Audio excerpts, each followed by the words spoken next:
Okay, thanks, John. You guys hear me okay? Yes, sir. Okay.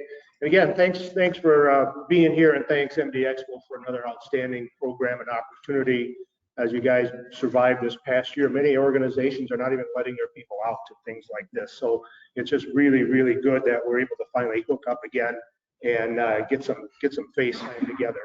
So what I essentially want to talk about, I spent the first 22 years of my life in the hospital trenches with you guys, and I can't even tell you how many mindless leakage current safety tests, I've done, just like you guys have done over the years.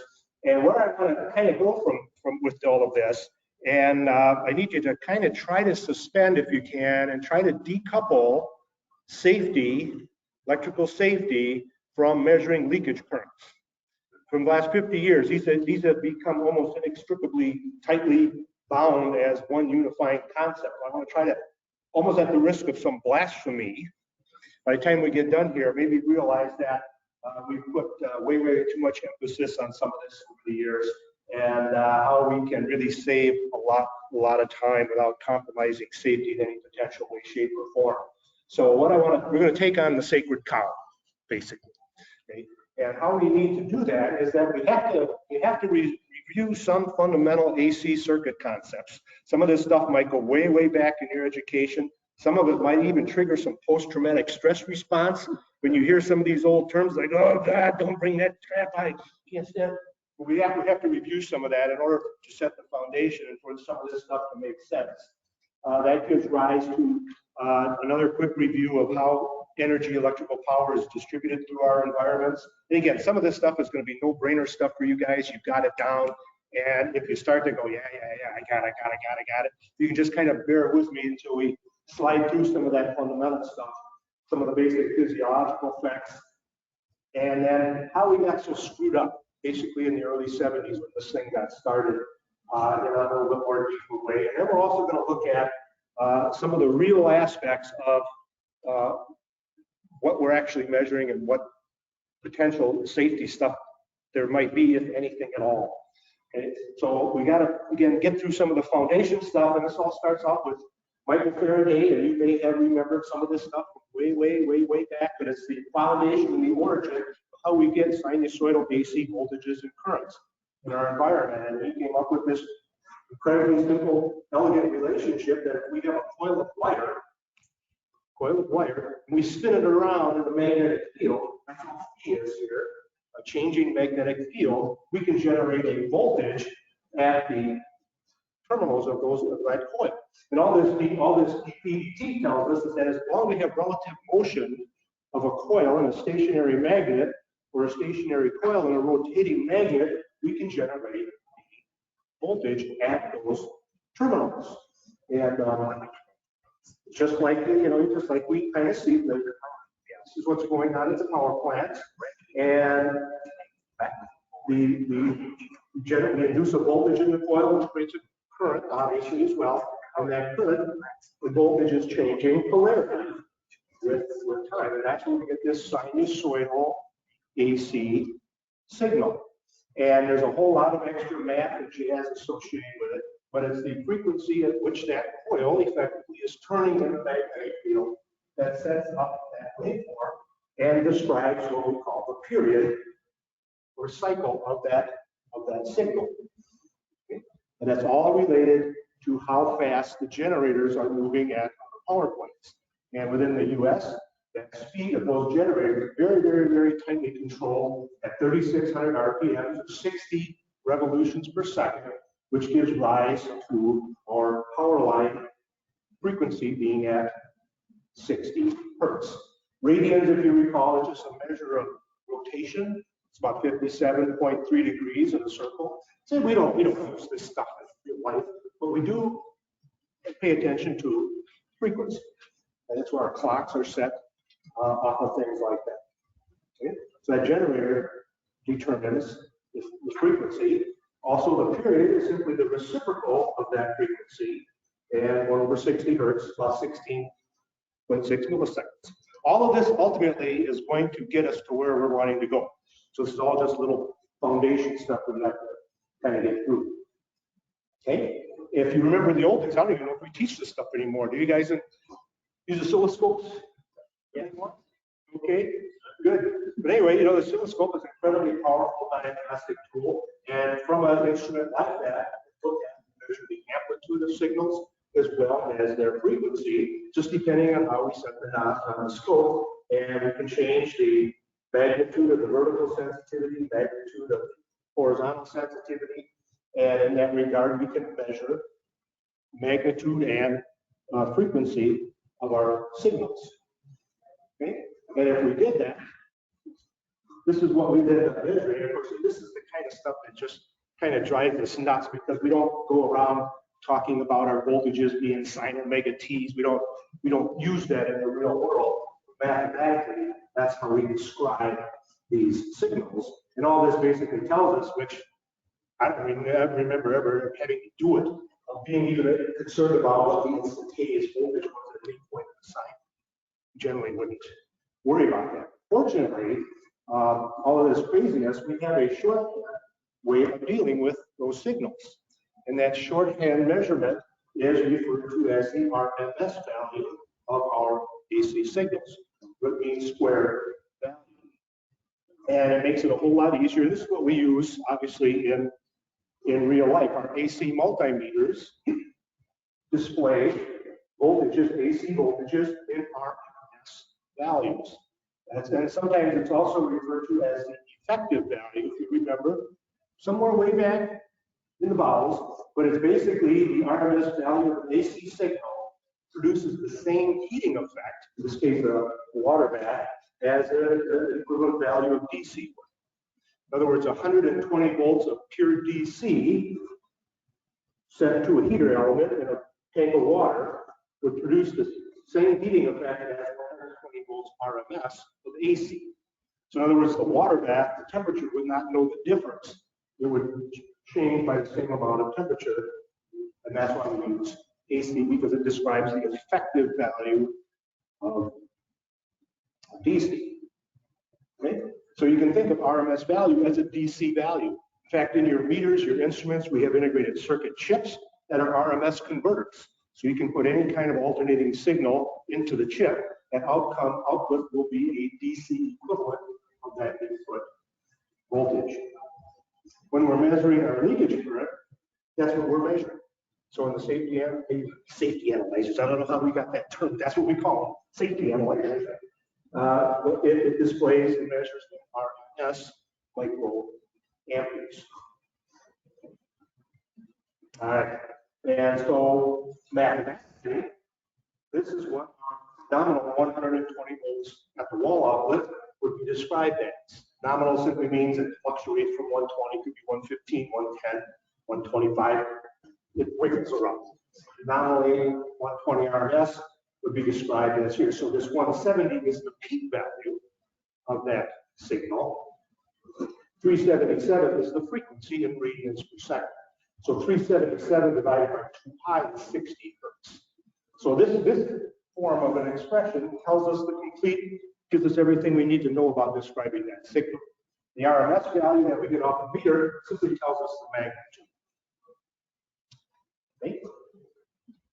All right, so we can do RMS values on any waveform. All of the neurally controlled prosthetics you may have been hearing about, seeing over the years, artificial elbows, they're controlled by EMG signals off the body, raw EMG signals. We do an RMS conversion on that EMG signal to get a DC value. And we use those DC signals to control motors, to control the prosthetic. So just mathematically how we do it. Again, we don't have to worry about that because our instruments do these things very nicely automatically for us. All right, so this is how we have the AC, and why we have the AC is because it's a much more effective, efficient way of transmitting electrical power throughout long distances. You may have seen some of that early information on a struggle between Edison, Thomson, and Westinghouse back in the late 1800s. They had a real professional piston contest going on back then. You know, Edison was pro DC because he had a lot of patents for DC motors and things, and Westinghouse had Tesla working for him, and they were advocates of AC. The electric chair just came out around that same time, and it used AC. So they were saying, you don't want AC in your house because you're going to get electrocuted, you know. all this crazy misinformation going on. Fortunately, AC went on because it's just so practical and efficient. In order to do that, we transmit at much higher voltages and just our residential area. Pretty common in the States to send it out at 14 kV or 14,000 volts. And then we have a transformer. As we call these pole pigs, they look like great big garbage cans on the pole. These are just step down transformers that steps down that high line voltage to about 240 or so, where it comes into the house. Okay. And we have Faraday to also thank for some of these concepts in that the changing magnetic field, remember DET, that's created by a changing current on the wire. This magnetic flux, kind of got to be careful, flux, changing flux cuts across this coil of wire, and we get an induced voltage that we can either step up or step down. And that's the action of a basic action of a transformer. Works great. It's a passive device. We don't have to apply any energy to it to make it do what it does. But we can change the behavior of the device simply by changing the number of turns of wire that we have wrapped around these coils. And it's just the ratio of these turns of the primary to the secondary that determines whether we step up the voltage, step it down, and that's the flux here, is going back and forth in the core of the transformer. So ideally, the power in, remember power is voltage times current, volts times amps. So the power in, theoretically, is equal to the power out.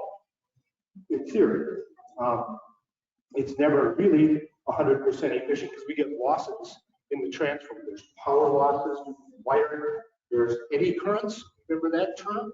Little circulating currents that pour around the core. And that's one of the reasons we have laminations in our transformers. If you ever notice, the wires are coated kind of laminations to break up those eddy currents. And there's another law called hysteresis. You can kind of think of it as little baby magnets, like a form of magnetic friction that creates loss. And all of that is what ultimately gives rise to the warmth. Our transformers, you see the wall ports, plugs, they get warm. Those little transformers get warm is because of those losses in the transformer. In a lot of our ORs still, maybe some of your cat labs where you have isolation transformers, the turn windings are the same. So you can put 120 in, you can get 120 out, and now we can use the transformer to decouple the ground from the primary and the secondary. A lot of good uses out of these things. Okay. So this is fundamentally what it looks like, not necessarily in our hospitals, but in our residential environments as well. The power comes in and steps down, and each of the circuits are protected, typically with a circuit breaker or fuse. For our typical 20 amp services we have around here, 12 gauge wire, we have a 20 amp breaker in there. That breaker is there to protect the wire. If we would get a short circuit, worst case short, between the hot and the neutral, for example, we need something to limit the current that would get literally sucked out of that outlet. And if you remember, power is also equal to the current squared times R, I squared R. So you get a lot of heat very, very quickly if you didn't have that circuit breaker. You melt the wire, burn things up. Okay, the key thing that we'll take away from this is right when the power comes into the building, the neutral, connected to this large blade here, or outlet, is also bonded to the earth and ground. The physical dirt. Crucial concept to get our head around. I mean, what that's telling us, obviously, is that our power is referenced to the physical earth. Also means that if you're standing butt naked in a pile of mud, and you stick your finger in that little hole, you might get killed because it's referenced to the physical earth. It's also why birds, when they sit on high voltage wires, they don't die because they're not grounded and not referenced to the physical earth. National Electric Code dictates colors where these wires have to get connected as well. Okay, so we have a hot, neutral, ground. You know, and I didn't find out about this until, I don't know, maybe less than 5 or 10 years ago. I've been teaching at MSOEs for the last 20 some years, and we just found out again kind of recently that that outlet that we currently use all over the place was developed by one of the students at my university. A student, 1928. Oh, shit. Imagine if he got a penny for every outlet the guy may have, what he came up with. But the story goes is that he was in an apartment building and his landlord's cat was always getting a shock when it backed into a big metal box fan that they had in the house. And so the guy thought, well, if I ground that case of that fan, maybe the cat won't die. So that's, we got the inspiration, supposedly, for that outlet. Anyway, and what we all know, and you guys know painfully, is that this is part of the safety inspection. And this is actually a legitimate good thing to keep doing, is to verify the continuity between that ground pin and any conductive case that may have on the device. And that is part of the equation. That's just part of the process. In order for that ground to work properly, not only do you obviously need a low moment connection, but you also need a low moment connection between that pin and that socket. Okay? And that's precisely one of the reasons why hospital grade outlets evolved back in the crazy early days. That's a legitimate good product out there. If you ever taken one apart, there was additional spring steels in there. That's one of the reasons it's so hard to insert, pull out a plug, because you're really, really grabbing that plug. You want a really, really low resistance connection between that ground and that pin. If you've ever felt, maybe in your homes, or if you got a real sloppy socket, you've got a big coffee pot or a microwave or something plugged into an outlet with a sloppy socket, and the plug gets warm. One of the reasons it's getting warm is because of the high moment resistance between the socket and the pin. I squared R. Right? If you've got 10 amps squared times 1/10 of an ohm, 100 times 0.1, you get a 10 amp of power dissipated at the plug. That's why it gets hot. Some of you may, I even recall seeing at one time, if you remember, a lot of our hospital grade plugs are clear. I actually recall seeing the white, the neutral conductor discolored from just being overheated. But, you know, the screws get loose in here, you can get a large copper resistance, and that will heat things up. So again, Biomedical guys, we often, this is all that facility stuff, and we kind of put it off on them. But that's just part of it. The other thing, in order for this whole thing to work, that also has to have a low moment resistance to the physical dirt, the earth. And who checks that?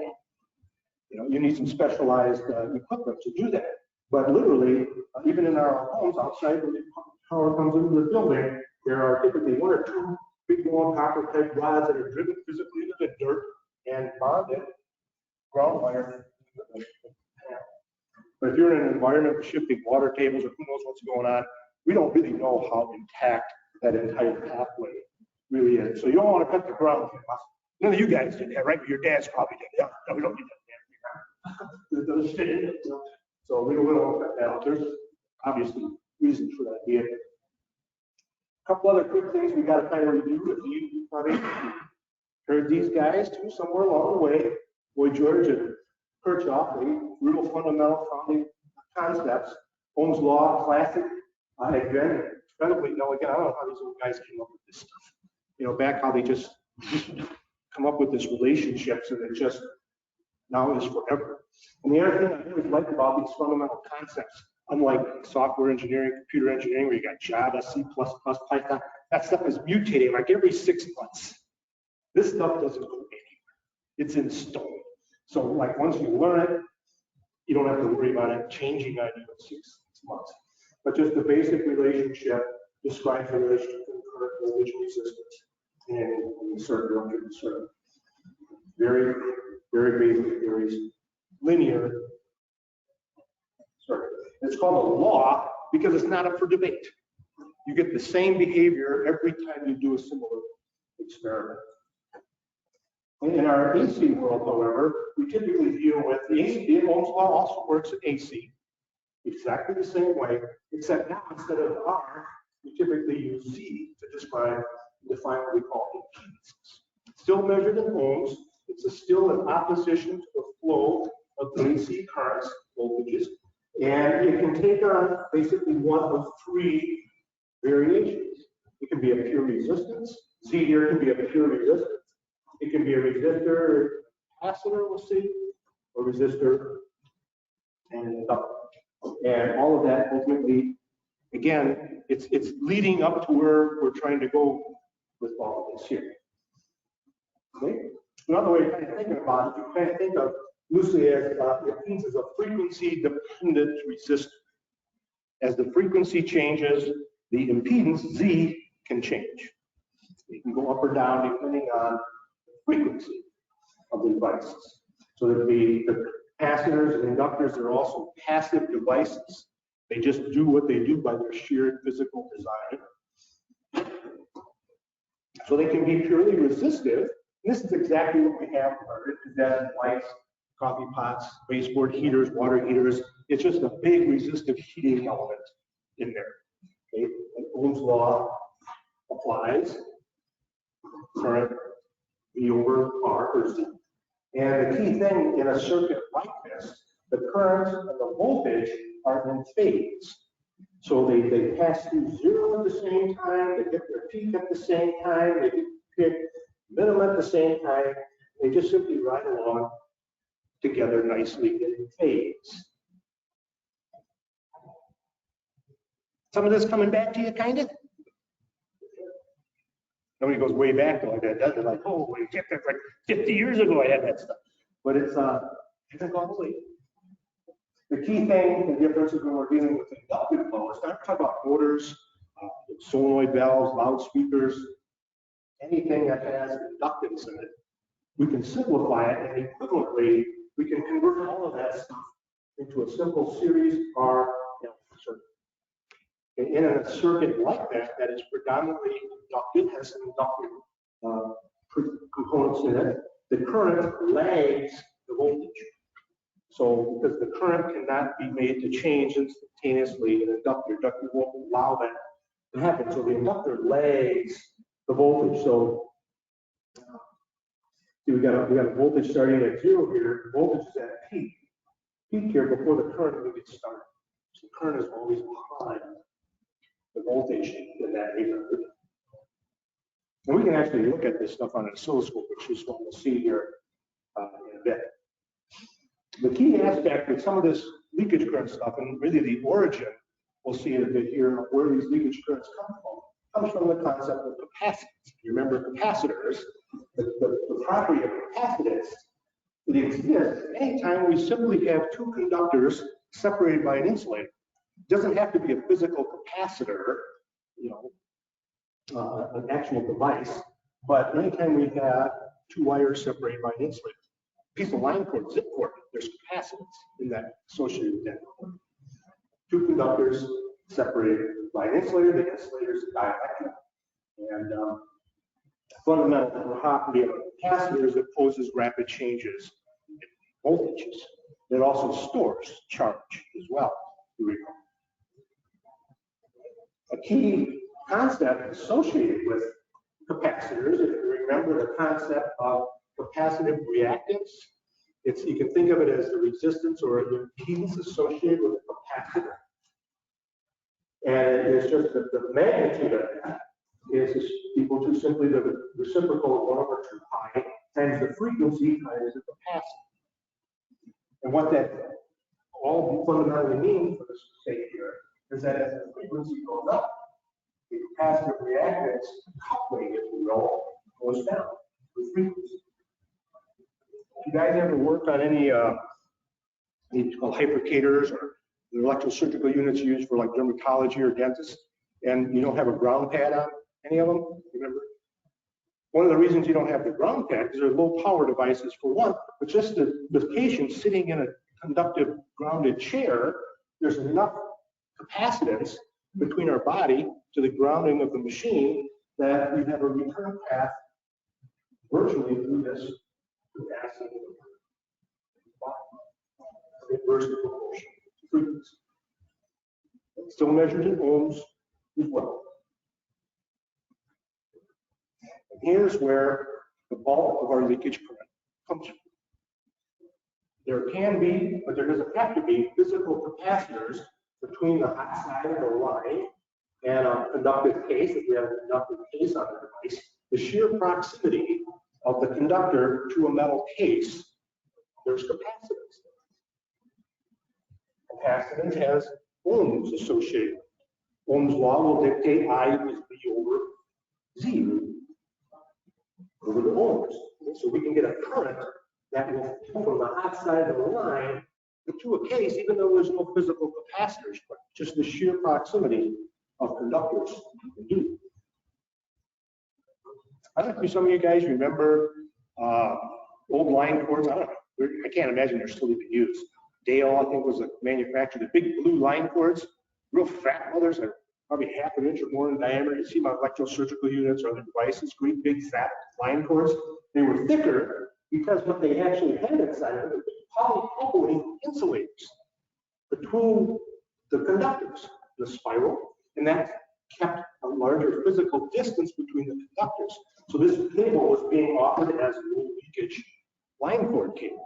Big fat stuff, difficult to work with, but that's where some of that early kind of greasiness was coming. So even try, even just if you, next time you're at your shop, just take an unterminated line cord, plug it into your analyzer, see what you get. Highly likely you could easily measure a few microamps with nothing connected to the cord. The sheer proximity of those conductors will create a measurable leakage current in the cord. Many of the devices you also maybe work on, especially if you're getting a device and you check it out and your leakage current goes off the scale, really high leakage currents, highly likely you have a line arm on inside the device. And these now are intentional capacitors connected in a low passive network. And it's designed basically to not only filter out incoming high frequency garbage. Remember the reactance of a capacitor goes down with increasing frequency. So if you get a lot of high frequency crap coming in on your power line, the capacitor looks like a very low resistance pathway. So that high frequency garbage is shunted off. It's also in there, if you've got high frequency stuff in your device, you don't want to put that back out of the power line. So those incoming RF filters will also be used. But by having literal capacitors between hot side line and out, will create a tremendously higher leakage current. Okay, just for example, so we had a device with a metal case on it, and if we had 10 nanofarads of capacitance, then to the -9, a real small amount of capacitance, then the hot side of the line and the case, based on that previous relationship, the capacitive reactance in ohms, 1/2 C, we got about 265 kiloohms of resistance effectively between the hot side and the line in the case. Ohms law, 120 volts, 265K, we would measure about 450 microamps of leakage in that scenario. Kind of makes sense? It's just basic kind of arithmetic. Yeah? All right, so again, just proximity, layout, where these conductors are running, how they're running, length, all of that factors into these things. And even what you can do, again, back at the lab, we got an Valley lab machine here, plug it into an analyzer, get about 81 microamps of leakage current, not uncommon in a device like that. Anyway, with some additional fiddling around, you can look at the voltage that you're applying to the Valley 120 volts. You can also look at the current. And in a capacitive circuit, current leads the voltage. So just from the information on the oscilloscope now, we can determine what that equivalent capacitance looks like in that electrosurgical unit. And the bottom line, what all this gibberish ultimately converts to is that we've got about 1.8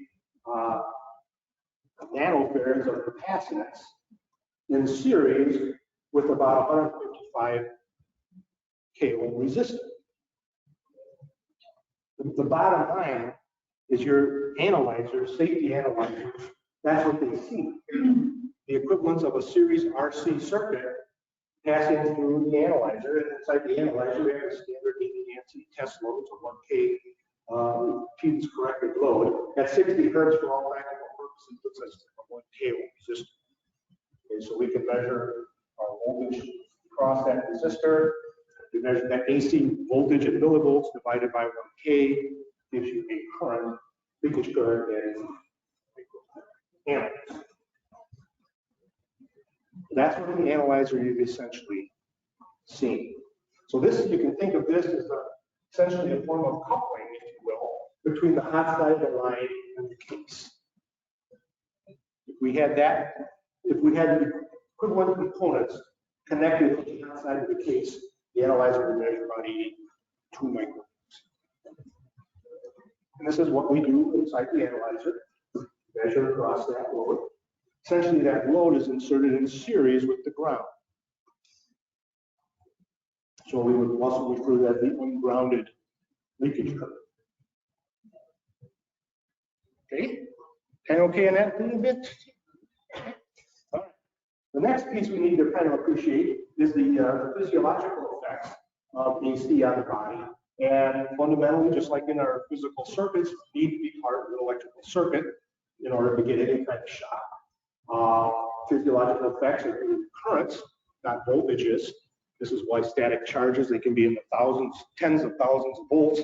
You get a reaction, but you don't die. And then ultimately, the main effects can be startle, excitation, tissue. If it gets hot enough, you can literally cook it. That's what happens when you electrocute people. Their brains just literally get kind of cooked in their head. And burns could be bad. You've seen this often, and this is a classic graphic, virtually all of the basic text. It's a bit off though, but this is what we had way in the beginning. So at the lowest level of detection, we call that the threshold of perception. And I'll show you in a little bit, it's typically much, much less than a milliamp. A little higher up, we get to the electrical threshold. And that in practice, in reality, is about 7 to 9 milliamps. Magnitude of arm current is passed between your two arms. You simply cannot let go. It's about 7 milliamps or so for women, 9-ish for men.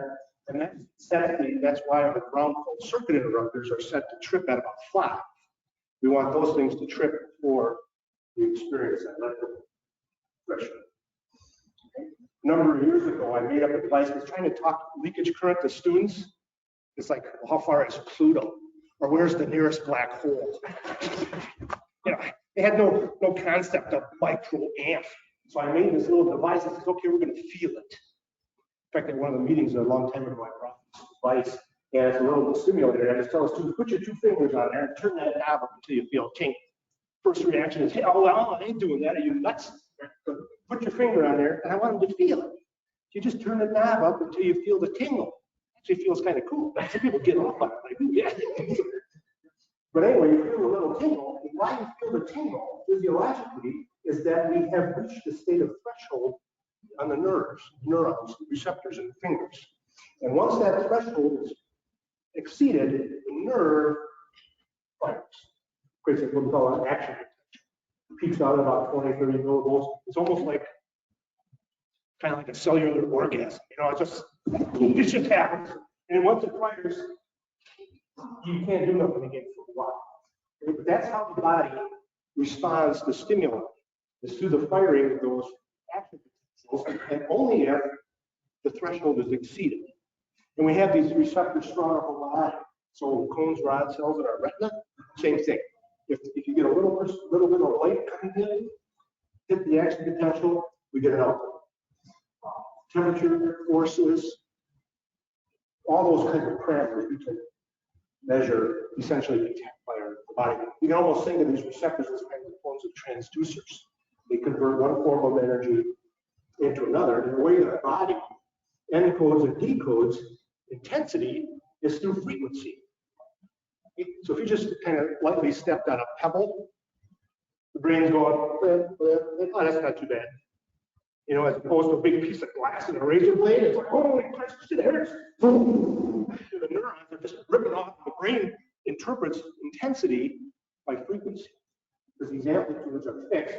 Frequency changes depending on the speed. Did a little study with one class and the threshold of perception between men and women. And the women, 241 microamps. That's where they just barely felt it. These are error bars. 95% of the class is in there. The guys were a little higher than 258. You see the spread there? Much larger range. I don't know for a fact, but I'm almost convinced it was a macho thing going on. The guys, I don't feel nothing. Hell. Of course, the women, they pay attention. They do follow the rules. They do everything you tell them to do. Guys, anyway, but that's the threshold of perception. We'll see where, and that's kind of typically, I've seen numbers like that consistently, right around 200 to 300 microamps, where we're just barely able to do it. Okay? Now you remember this stuff. This is, we often give Ralph Nader credit for the shit hitting the fan way back in the early 70s. This literally kind of mobilized the entire industry. This paper, Latest Home Journal, where he claimed 1,200 Americans basically being asked to kill. But he wasn't the first one to start this. Actually, he was just quoting Carl Walter, who back in 1968, he came up with the 1,200 number. And he was a really respected physician, surgeon. I think he's even credited with developing blood banks, maybe even sterilizers or something. He had a position on the NFPA board, so he had a lot of credibility. When he talked, people listened. And he came up with this 1,200 number. Dr. Ridgway has a great article, one of the early clinical engineering handbooks, tracing that whole history back. And it was just kind of pulled out of the air. It was a weird extrapolation that he made. 1,200 people are being asked to be killed, never being able to confirm it. Joe Noble, if you remember, well-respected former president, ECRI, he came out in 73 saying, this is a lot of bullshit we're propagating and putting out to the community out here. And it was just very, very useful statistics, but there was this fear, of this unknown thing about we didn't know. We just didn't understand what was going on back there. So we had a lot of understandable overreactions here. But this is the worst case scenario that kind of started the whole craziness. And at the time, it seemed very, very plausible. And it was published in the IEEE journal. And that scenario goes, if you can't recall this, you've got a patient with an external pacemaker lying in an electric bed on metal that happens to have a broken ground, bad grind. So all that available leakage current now on the bed is available on the metal railings of the bed. Okay. Joe or Josephine nurse comes over to the patient, leaning on the bed, fiddling around with one of the leads from the pacemaker, external pacemaker, which is an inflowing catheter right into the heart. Direct electrical connection to the heart. Couldn't be anybody, electrocute somebody, right in there. Back in the day, it was also common to have our actual ECG machines. Right leg was at earth ground or very close to earth ground. So we've got a direct delivery detection ground close to earth on the patient. So where does the leakage current go now? It's available from the bed and passes through the nurse at a level below their threshold of perception. They don't even feel it, but they're the conductor, the conduit, passing that leakage current right through the pacing catheter, right into the heart, right up the right lung, just defibrillated the patient. And that's how the whole thing evolved. And so this is where you started to see all kinds of, additional safety stuff go on. There were papers coming out, and all we knew at the time was maybe 50 to 200 microamps could defibrillate dog heart. There were some of you guys remember the early leakage currents were down to like 10 microamps. You get that in the line port. But anyway, what this all leads us up to, what we'll see here, we've got 5 things that have to be present before anybody's going to get a shock from a medical device. Micro and macro shock doesn't matter. There's got to be 5 things that have to be present in order for somebody to get a shock. Okay? First thing we have to have some conductive surface on the device capable of being energized from the inside. So it's not just a screw going through a piece of plastic. We need some legitimate conductive surfaces that are capable of getting excited from the inside of the device.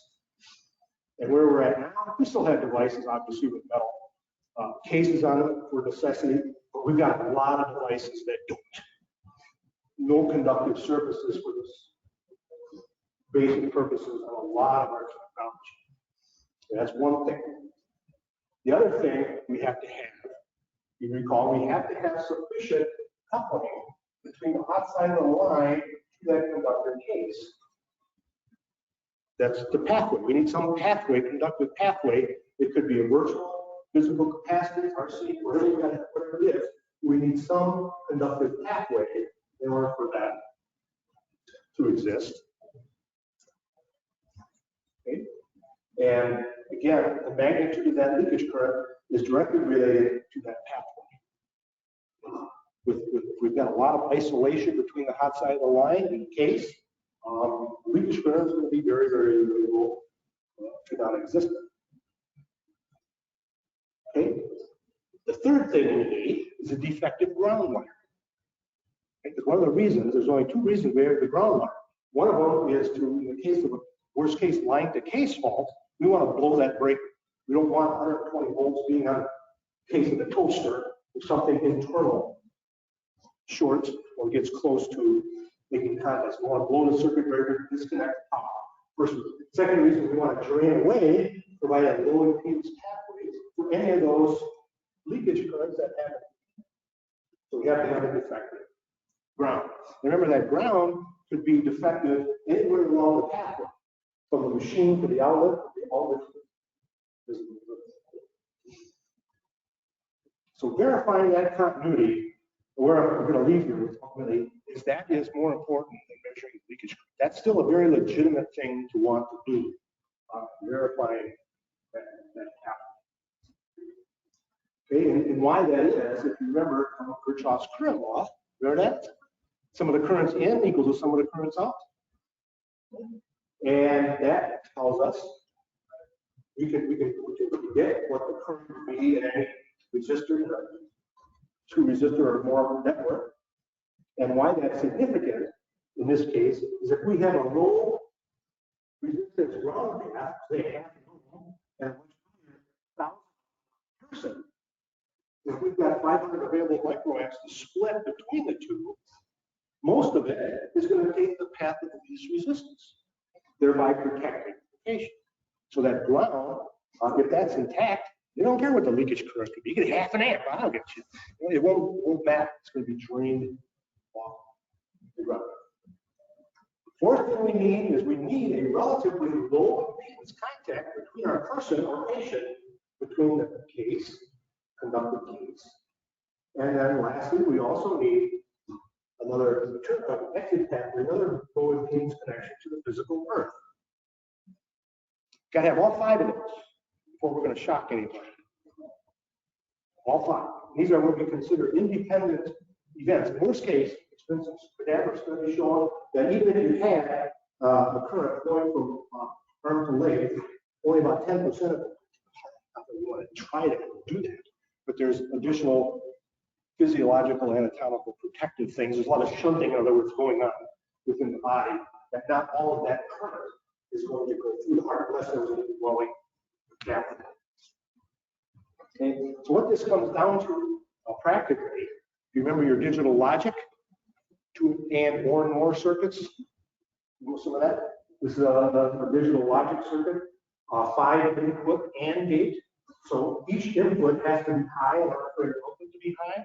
All 5 of those events have to be present in order to get a shot. Macro, micro, and macro. All 5. And if we go back and look at the probabilities of those happening, we don't know what these probabilities are. But what we do know is that probability is a number, a metric, that goes from 0 to 1. 0 probability, absolutely no H way in hell anything is going to happen. 1.0, absolutely certain it's going to happen. Okay, you flip a coin, that's balanced coin, 50-50 heads or tails. If you flip it twice, these are independent events, right? The outcome of the second flip has nothing to do with the first flip. I flip a coin twice, the chances of getting 2 heads 0.5 and 0.5. The chances of getting 3 hits, 0.5, 0.5, 0.5. Okay, so they're independent events. We call this the compound probability. You've got independent events. Probability of the total outcome is this product of the individual probabilities. So anything we can do to reduce the probabilities, getting one of these events to 0, what happens to the chance of getting a shot? 0. It's not kind of 0, or maybe possibly it could. It's just no, it ain't gonna happen. So anything we do to eliminate any of those through, again, double insulated devices, isolation practices, all of the things that we know from control, all of that, any of those eliminates the shot. And I don't know, it took me 20 years to figure that out. I mean, I don't know, all my life I was measuring that and I was teaching that stuff. I came out of school when I graduated. I was so crazy with this stuff. My very first hospital job as a BMet, I had an engineering degree. I was in the hospital and I cut the plug off of a treadmill, because it had leakage currents like a couple milliamp or microamps over some limit. Did I catch hell for that? They had patients lined up for stress tests, and here's this little monkey comes in there thinking he's saving the planet from getting killed. I'm chopping cord, plugs off. Little bastard. Oh, I'm saving the earth. On a mission, but once I figured out, man, gotta get a grip on this stuff here. But anyway, bottom line, still absolutely, you've seen your share of cords get trashed, strain release, plug caps, all of that stuff. That is safety tested. Keeping an eye on this stuff, the way it gets banged up and bruised, that's crucial. Ground cord resistance, another good thing to verify. Even outlet tension, even though it may not be your job, that's not a bad thing to be conscious of as well. But other than that, leakage currents, maybe when it comes in at most, just quit doing it. If you think of the thousands and tens of thousands of devices you got, even though it takes you a couple of minutes, you got man hours and man years of time measuring that crap. If you can get rid of that, don't do it. But you got a lot of uphill people to fight with. And despite being able to do that, you get ripped. I had 3 hospital jobs in my whole career, and every one of them I almost got fired because I bucked the system. You guys, real quick, remember back way in the day, there used to be a requirement in the Joint Commission and the NFPA, you had to do conductive floor testing in the operating rooms. This was beyond when they didn't even have final line aesthetics anymore. Every month you had to go in there and measure the ohms on the floor. And I was the same little dumb monkey, and our maintenance guys, electricians, have been doing it faithfully. They had binders. Every month they were up there measuring, writing it down. That's all. I'm going to be up there doing medical devices. I'll take it over. Go ahead, you goofy little monkey. And so I'm probably a couple of months I'm up there doing it. I start thinking, what in the living hell is this for? What am I doing this for? It'll take you half a day to go around and measure all of that. So I just quit doing it. And about a year later, Joint Commission comes in, the administrator, my boss, very first thinking question he asked. So let's see your conductive flow records. Well, I said, we used to do them, but we don't anymore. I got called in. My administrator, who the hell do you think you are? It almost, well, it just doesn't make any sense. Well, that's the kind of uphill battle we've been fighting with NFPA, Joint Commissions. And so, but the only way a lot of this stuff gets changed, same thing happened way back in the day when they used to have equipotential grounding systems. It used to be a code requirement that everything within 6 feet or so of the patient had to be connected with a, number 10 green wire.